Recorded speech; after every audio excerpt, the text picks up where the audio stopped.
L'objectif de cette vidéo est de montrer un exemple d'étude de section plane d'un cône, puis un autre de pyramide. Le cône ci-dessous est coupé par un plan parallèle à sa base, tel que la longueur BA est égale à 4 cm, la longueur BC et la longueur AD valent 3 cm. Calculez le volume de ce cône. Cliquez sur pause et effectuez le calcul. Le volume d'un cône est égal à l'aire de la base fois la hauteur divisé par 3. La base est un cercle. Ici, c'est un cercle de rayon 3 cm.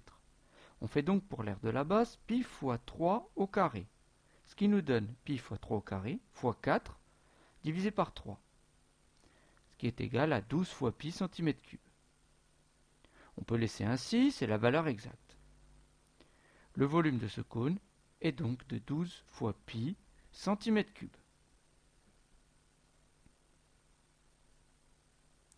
Calculez maintenant la longueur CE. Cliquez sur pause et faire le calcul. Ici, pour calculer la longueur CE, il y a deux principales méthodes qui se démarquent. On remarque que le triangle BCE et le triangle BAD sont dans une configuration de Thalès.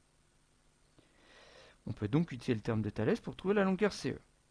Nous ne retiendrons pas cette méthode ici, car elle est un peu plus longue. En effet, il faut d'abord prouver que la droite CE est parallèle à la droite AD. Dans la deuxième stratégie, celle qu'on va adopter, on remarque que le grand cône est coupé par un plan parallèle à sa base. Le petit cône est donc une réduction du grand. Il nous reste donc à trouver le coefficient de réduction. La longueur BA fois le coefficient est égal à BC. On a choisi ces deux longueurs parce que le segment BC est une réduction du segment BA. En plus, nous connaissons les deux longueurs. On va donc pouvoir trouver le coefficient. En effet, il est égal à 3 divisé par 4 et ça nous donne 0,75. Maintenant que nous connaissons le coefficient de réduction, on va donc pouvoir trouver la longueur CE. En effet, le segment CE est une réduction des segments AD. Ainsi, CE est égal à AD fois 0,75, ce qui nous donne 2,25 cm. Calculons maintenant le volume du petit cône. Cliquez sur pause et faire le calcul.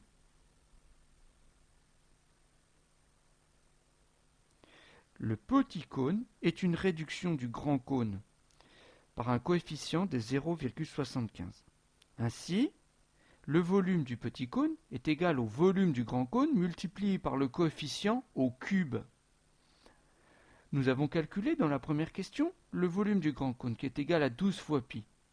Nous avons donc juste à multiplier par 0,75 au cube, ce qui nous donne 5,0625 fois pi cm3.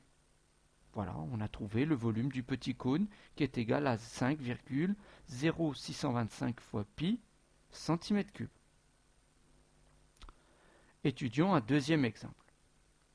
La pyramide à base rectangulaire est coupée par un plan parallèle à sa base, tel que la longueur EF égale 2 cm, la longueur DC égale 4 cm, la longueur AD égale 3 cm et la longueur EM égale 10 cm.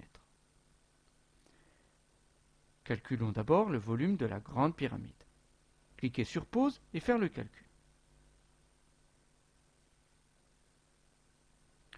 Pour calculer le volume d'une pyramide, il faut faire l'aire de la base fois la hauteur divisée par 3. Ici, la base, c'est un rectangle, c'est ADCB. Il faut donc faire longueur fois largeur, c'est-à-dire AD fois CD. Ce qui nous donne donc comme calcul de volume 3 fois 4 fois 10. 10, c'est la hauteur de la pyramide, divisé par 3. Ce qui nous donne 40 cm3. Voilà, le volume de cette pyramide est égal à 40 cm3. Maintenant, calculons la longueur IJ. Cliquez sur pause et faire le calcul.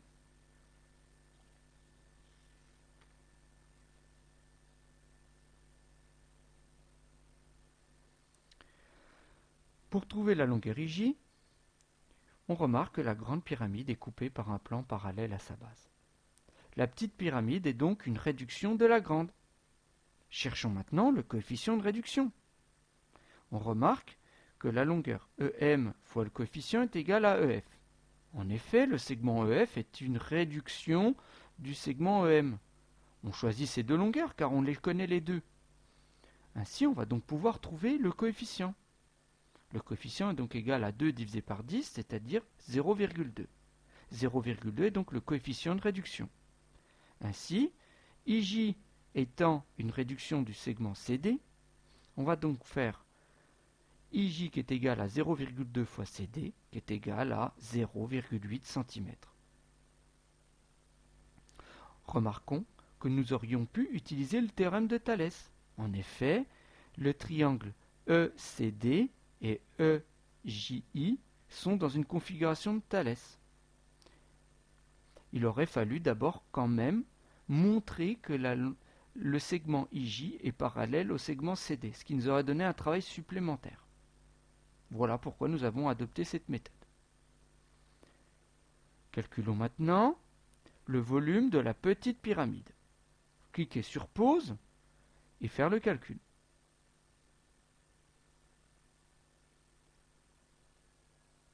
La petite pyramide étant une réduction de la grande, on va donc pouvoir trouver le volume de la petite pyramide en multipliant le volume de la grande par le coefficient au cube. Nous avons trouvé le volume de la grande pyramide dans la première question, ce qui nous donne 40 fois 0,2 au cube, ce qui nous donne 0,32 cm3. Voilà, on a trouvé le volume de la petite pyramide qui est égal à 0,32 cm3. Voilà, c'était la vidéo montrant deux exemples de section plane.